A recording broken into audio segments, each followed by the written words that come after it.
bien bonjour à tous et bienvenue sur Steel Giant, j'espère que vous allez bien. On se retrouve aujourd'hui pour ce 4ème épisode de À la découverte du Gunpla. Et comme d'habitude, avant de commencer, je tiens à préciser, si vous tombez sur cette vidéo par hasard et que vous ne connaissez pas trop le Gunpla, commencez d'abord par regarder l'épisode 1, ça vous permettra de tout comprendre. Bref, c'est parti. La dernière fois, nous avons vu entre autres le contenu de la boîte de notre fameux Gunpla, ainsi que comment nettoyer les grappes qui constituent votre kit. Aujourd'hui, nous allons voir ensemble les différentes étapes pour monter celui-ci, et vous allez vous rendre compte que ça n'est vraiment pas difficile du tout.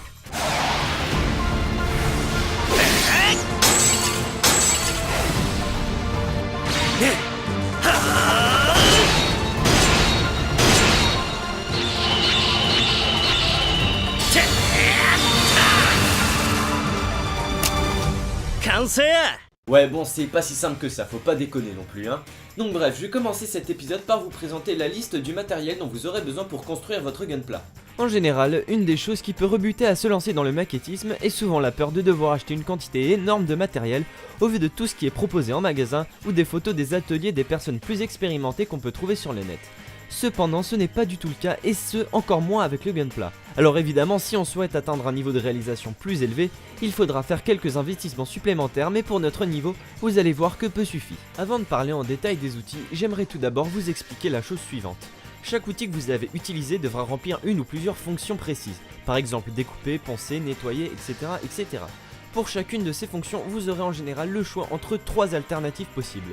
Soit l'outil fait exprès pour les maquettes, l'outil correspondant mais fait exprès pour le bricolage en général, ou encore une alternative que vous pourrez facilement trouver chez vous. Et pour illustrer mon propos, prenons par exemple le premier objet dont vous aurez besoin, celui dont vous ne pouvez vous passer pour réaliser vos kits. Il s'agit bien sûr d'une pince coupante qui vous servira à détacher vos pièces de vos grappes comme je vous le montrerai dans quelques instants. Alors faites attention, il doit bien s'agir d'une pince coupante et non pas d'une pince classique, ceci afin de pouvoir faire des coupes fines à des endroits précis. Et donc pour cette pince coupante qui devra servir à détacher vos pièces, vous avez 3 possibilités.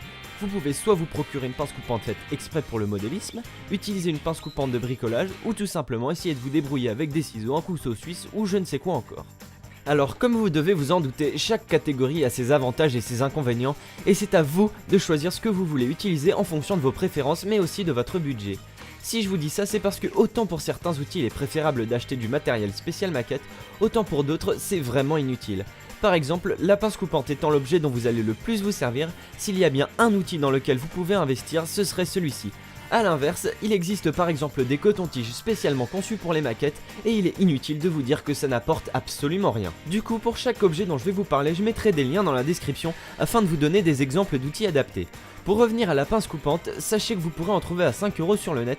Cependant, si vous pouvez vous le permettre, je vous conseille vraiment d'investir dans une bonne pince coupante, soit en gros à partir de 15 €, ça vous fera toute votre vie. Petit conseil, si quelqu'un fait du bricolage dans votre famille, il est fort probable qu'il en ait une, et vous pouvez tout à fait vous en servir, ça fait parfaitement l'affaire. Enfin bref, tout ça pour dire que dans un certain sens, c'est à vous de choisir le matériel que vous utilisez, selon vos préférences, vos envies, mais également votre budget. Et finalement, en théorie, cette pince coupante suffit à monter votre kit. Cependant, le résultat serait vraiment grossier car il resterait de grosses marques aux emplacements de découpe, ce qui nuirait au rendu final du kit. C'est pourquoi nous allons également avoir besoin des outils suivants qui vous serviront à améliorer la finition de votre Gunpla. Je vous présente donc votre deuxième nouveau meilleur ami, le couteau de modélisme qui sert tout simplement à couper le plastique de manière très précise. Il existe également des versions non spécialisées en maquette comme celui que j'utilise qui fonctionne très bien. Sachez également que vous pouvez tout à fait utiliser un cutter à la place, cela fait aussi parfaitement l'affaire. Encore une fois, la gamme de prix de ces deux outils va en gros de 5 à 15 €. Vous aurez également besoin d'une pince à épiler, ceci afin de pouvoir poser les différents autocollants sur votre kit, ou encore pour vous aider à manipuler les petites pièces. Encore une fois, si vous en avez une chez vous, ça fait parfaitement l'affaire. Enfin, dernier élément qu'il vous faudra vous procurer mais dont vous pourrez éventuellement vous passer avec une technique que je vous montrerai par la suite, il s'agit d'un outil qui vous permettra de poncer vos pièces afin de faire totalement disparaître toute trace de découpe. Pour cela, vous avez encore une fois plusieurs solutions. Tout d'abord, vous pouvez soit utiliser du papier abrasif à petits grains, à savoir allant entre 500 et 1000. Pareil ici, à vous de voir si vous voulez acheter du papier abrasif spécialement pour les maquettes ou pas. Sachez qu'on peut trouver chez Leroy Merlin ou Castorama un set de 10 feuilles de papier de verre de différents grains, 500, 800 et 1000, pour à peu près 3 €, ce qui fait parfaitement l'affaire. Sinon, vous pouvez également utiliser une lime à ongles, cela fonctionne aussi très bien. Ah oui, et si quand même, essayez d'avoir un petit tube de colle genre super glu, bien que vous n'en ayez pas besoin pour monter votre kit, si jamais vous cassez une pièce sans faire exprès, cela pourrait toujours vous servir. Bien évidemment, il existe aussi des sets comprenant tout le matériel que je viens de vous citer, qui vous permettront d'acheter du très bon matériel tout en faisant des économies.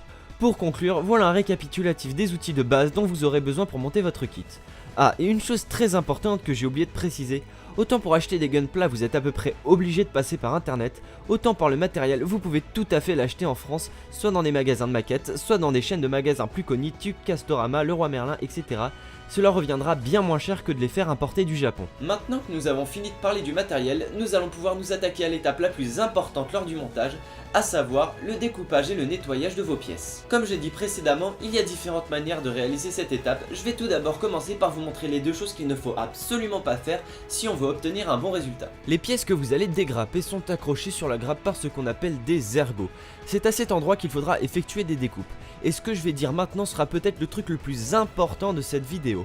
Surtout, ne dégrappez jamais les pièces à la main ou alors en faisant une première coupe puis en faisant tourner la pièce sur elle-même.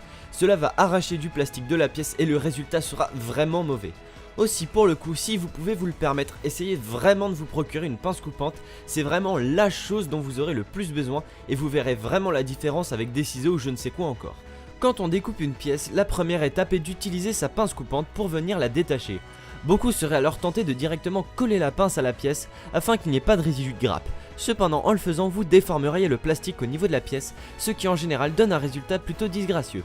Je tiens d'ailleurs à préciser que quand vous voyez le plastique changer de couleur, c'est qu'il est en train de se déformer. Vu que nous allons réaliser ce kit en no paint amélioré, on veut à tout prix éviter que le plastique change de couleur, donc cette technique est vraiment à proscrire. L'autre erreur à ne pas faire est tout simplement de détacher la pièce en laissant des bouts de grappe attachés à celle-ci, ce qui encore une fois nuirait gravement au rendu du kit. Voici donc la méthode entre guillemets officielle, la plus longue mais permettant d'obtenir le meilleur résultat.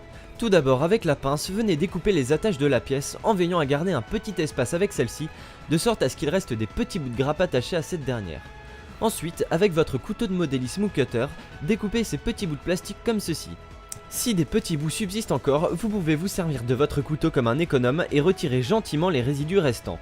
Enfin, afin de s'assurer que le rendu soit vraiment parfait, venez frotter les endroits de découpe avec du papier abrasif ou votre lime à ongles. Petit conseil santé, pensez à vous munir d'un verre d'eau et trempez la surface qui vous servira à poncer dans l'eau avant de vous en servir.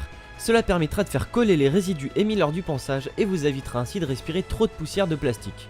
Pour obtenir un rendu optimal, commencez par utiliser un gros grain comme du 500, puis terminez enfin avec un grain plus fin comme du 1000. Et voilà, votre pièce est prête. Au passage, veillez cependant à ne pas trop abuser du papier abrasif, car en frottant trop fort, il pourrait comme tout à l'heure altérer légèrement la couleur du plastique, chose que nous voulons éviter vu que nous n'allons pas repeindre le kit. Cela dit, s'il y a bien une chose à retenir avec le Gunpla et les maquettes en général, c'est que tout se rattrape et je vous montrerai plus tard comment corriger ce genre d'erreurs si jamais elles arrivent. Alors évidemment, cette technique peut sembler assez longue et fastidieuse au premier abord, de plus quand on débute, il n'est pas toujours évident d'utiliser sa pince avec précision pour laisser ces fameux petits espaces. Je vais donc vous présenter une version alternative plus simple à appliquer qui devrait vous faire gagner énormément de temps pour une perte négligeable de qualité. Il s'agit tout simplement de prendre votre pince dans l'autre sens, soit avec la partie coupante opposée au côté où se trouve la pièce. Du coup, vous n'avez plus besoin d'avoir à viser précisément et pouvez donc découper les pièces très rapidement. De plus, de par la grande taille des résidus de grappe, vous avez assez de place pour appuyer dessus avec votre pouce afin d'éviter qu'ils giclent au moment où vous les coupez. S'il reste encore quelques résidus, vous pouvez encore venir frotter doucement avec votre couteau en faisant bien sûr attention à ne pas vous couper. Et si vraiment vous n'arrivez pas à faire tout partir, vous pouvez alors utiliser du papier de verre ou bien votre lime à ongles. Cette technique a je trouve un bien meilleur rapport qualité-temps, donc si vous avez la flemme de faire la méthode officielle, celle-ci constitue selon moi une très bonne alternative.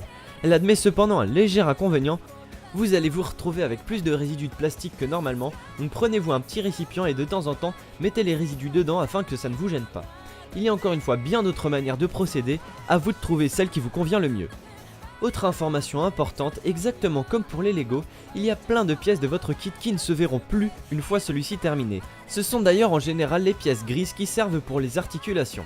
Ainsi, pas besoin d'accorder autant d'importance à ce genre de pièces qu'à celles qui seront le plus apparentes. Maintenant que nous avons vu comment détacher et nettoyer nos pièces correctement, il ne nous reste plus qu'à voir comment les assembler correctement et sans se prendre la tête afin de pouvoir monter notre kit. Et je vous le donne dans le mille, ce sera le sujet du prochain épisode. Sur ce, j'espère que cette vidéo vous a plu, si c'est le cas n'hésitez pas à vous abonner, commenter, etc. Et surtout n'hésitez pas à partager la vidéo pour faire découvrir le Gunpla à vos amis. Et sur ce, moi je vous dis à bientôt pour le prochain épisode.